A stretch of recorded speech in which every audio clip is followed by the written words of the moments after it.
Welcome back to another episode of 2 Minute DeFi, where you can learn something about DeFi in just 2 minutes. Today, we're talking about impermanent loss, which is a big question in crypto and an important topic.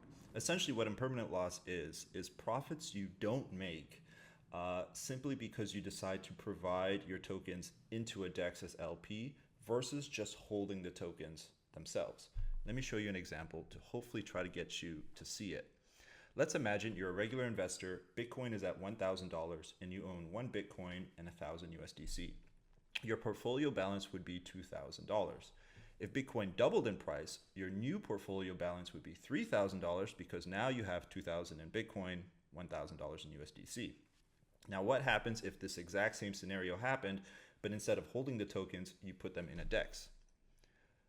You'd start the same, except at the end, you would have a little less money because of impermanent loss. Now, let me explain. When you put two tokens into a DEX and one of them shoots up, the DEX has to keep the pool balanced. So it's almost like it would sell some of your Bitcoin into USDC so the pool can stay balanced. And because Bitcoin's what's rising in prices, you're just not capturing as much of the price action. So you'd be left with 0.7 Bitcoin and a lot more USDC.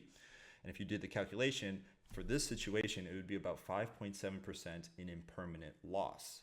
Now, why do people then provide tokens to a DEX? Typically, they try to take tokens that move at the same price up, move at the same price down, or stay at the same price, like stable coins. On top of that, they do this because they want to collect fees.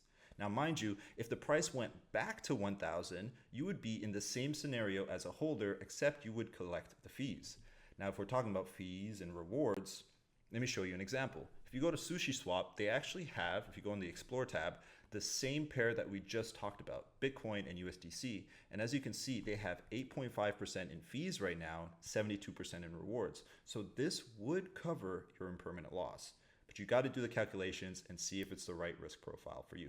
If you got any questions, drop them below. Thanks.